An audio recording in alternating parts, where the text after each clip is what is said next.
안녕하세요. 차트봄입니다. 미국 최장수 애니메이션 심슨은 이번 트럼프 당선을 어김없이 예언해 화제를 모았었죠. 그리고 비트코인이나 리플에 대한 예언도 계속 맞아떨어져 코인 투자자들의 심슨에 대한 관심은 더욱 높아지고 있는데요. 오늘은 단순한 예언이 아니라 리플이 대세 상승할 수 있는 이유에 대해 알아보겠습니다. 최근 유럽에서는 스테이블 코인 1위 테더 USDT를 상장 폐지하면서 USDT의 시가총액이 20억 달러가 증발을 해버렸는데요. 대형 악재로 인해 USDT는 1달러에 고정이 되어 있어야 하는데 가격이 폭락하면서 투자자들의 우려를 자아내기도 했습니다. 테더의 상장 폐지의 이유는 바로 유럽의 미카법이 제정이 되기 때문인데요. 미카법은 가상자산 규제 기본 법안인데요. 유럽연합은 이 미카법을 고안하여 22년 10월 달에 합의에 도달했습니다. 그리고 23년 4월 20일 유럽의회에서 비준된 미카법은 세계 최초의 가상자산 규제 법안이라고 볼 수 있죠. 이 법이 중요한 이유는 가장 먼저 법이 제정이 되었기 때문에 우리나라나 미국에서도 이 미카법을 따라 법을 제정할 가능성이 커 보입니다. 그리고 이 법안에 충족하지 못한 코인들은 나락이 갈 수가 있겠죠. 이번 테더의 상장 폐지 이슈가 나온 이유도 이 미카법을 충족하지 못했기 때문인데요. 테더는 미카 규정에 따라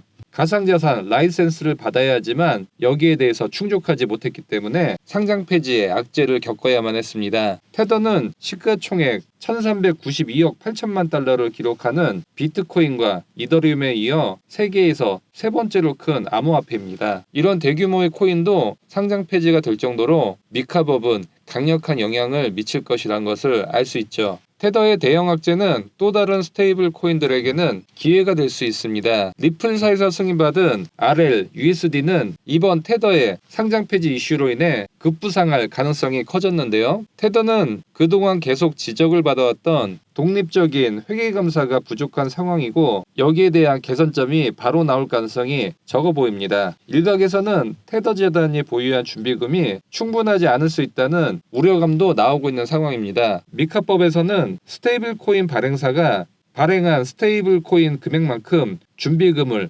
100% 보유해야 할 것을 의무화하고 있습니다. 현재 테더는 이 규정을 충족하지 못하고 있고 코인베이스를 비롯한 글로벌 대형 거래소의 유럽 시장에서 테더가 상장 폐지가 되는 수모를 겪어야 했죠. 테더의 유동성 위기가 가중될수록 반대로 RL, USD는 수요가 계속 커질 가능성이 높아졌습니다. 리플 RL USD의 장점은 국채나 달러 등 실물 자산을 기반으로 했다는 특징을 갖고 있습니다. 따라서 각 국가에서 미카 법률을 적용할수록 RL USD의 폭발적인 수요가 높아질 수가 있겠죠. 기존에는 테더와 USD의 양강구도였는데 빠른 시일 안에 RL USD가 그 자리를 차지할 가능성이 커졌습니다. 스테이블 1위 테더는 앞으로도 신뢰성 문제와 규제 압박이 지속될 가능성이 커지고 있습니다. 반면 RL USD는 달러나 국채 등 이미 투명한 회계 기준을 갖고 있기 때문에 빠르게 시장의 주도권을 확보할 가능성이 커 보이죠. RL USD가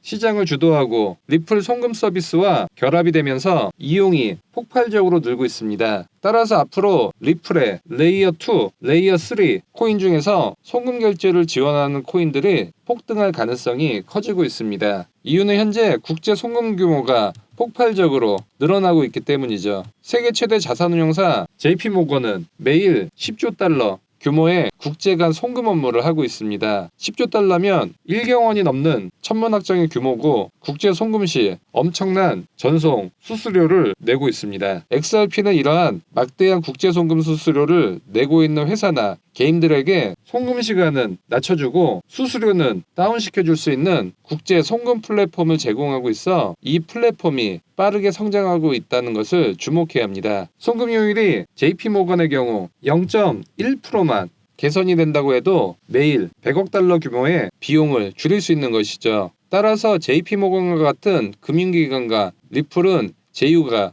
계속 체결될 가능성이 매우 높아진 것입니다. 왜냐하면 리플은 가장 낮은 송금 수수료를 제공하고 있기 때문이죠. XRP ledger 홈페이지를 가보면 XRP의 국제 송금 시스템을 활용하면 수수료를 0.00001% 10%로 다운시킬 수 있다는 기술적인 설명이 나와 있습니다. 오늘의 이 히든코인은 XRP 국가 간 송금이 늘어날수록 부족한 트랜잭션을 해결해주는 리플 레이어 3 코인입니다. 이 히든코인의 백서 첫 페이지를 보면 XRP 레저를 지원하기 위한 스마트 컨트랙트를 지원하고 있다고 이 코인의 탄생 배경을 설명하고 있습니다. 리플의 사용량이 늘면 분산형 응용 프로그램 뎁스를 호스팅할 공간이 필요한데 점점 디앱이 늘어날수록 이 호스팅을 제공하는 오늘의 히든코인의 역할이 커질 수가 있는 것이죠. 이 히든코인의 네트워크를 사용하면 XRP 레저 네트워크를 제한 없이 대규모 어플리케이션들을 끊임없이 운용할 수가 있는 것이죠. 이 히든코인의 홈페이지를 가보면 XRP 네트워크 확장에 대한 솔루션을 제공하고 있다는 것을 알 수 있습니다. XRP 개발자들이 디앱을 만들 때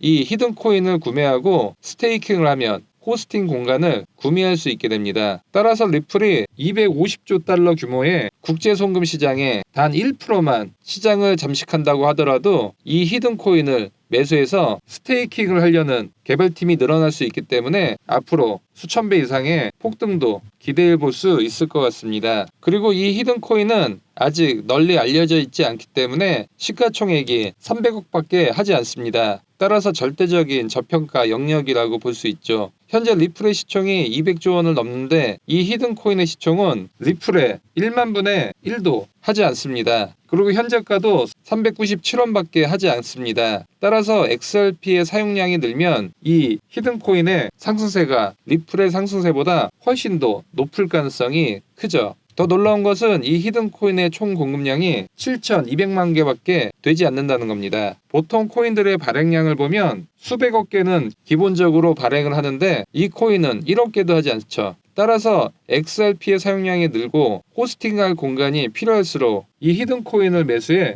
스테이킹을 할수록 이 코인의 발행량이 적기 때문에 급등이 나올 수밖에 없는 메커니즘을 갖고 있습니다. 그리고 현재 레이어 1 코인이 2배 상승하면 레이어 2와 레이어 3 코인들은 수십 배가 상승하는 모습을 계속 보여주고 있습니다. 비트코인은 레이어 1으로서 속도와 수수료가 높아 실제로 사용하는 데는 한계점이 많이 있죠. 따라서 스택스와 같은 레이어 2, 레이어 3 코인이 등장하면서 비트코인의 속도와 수수료가 큰 폭으로 개선이 되었고 앞으로 레이어 2와 레이어 3 코인들이 나올수록 레이어 1 코인들의 가치가 올라가고 따라서 레이어 2와 레이어 3 코인들도 가치가 덩달아 올라갈 수 있는 것이죠. 레이어 1 코인인 비트코인은 23년 10월 대비 올해 3월까지 200%가 상승할 때 비트코인 레이어 2 코인인 스택스는 같은 기간 동안 무려 850%가 폭등했습니다. 따라서 XRP가 향후 10배가 상승을 한다고 하면 이 히든코인은 100배, 1000배의 상승도 기대해 볼 수 있겠습니다. 오늘의 히든코인 종목 정보가 필요하신 분들은 영상 하단 더보기 클릭 후 카톡 링크 클릭 후 숫자 1번과 리플 송금코인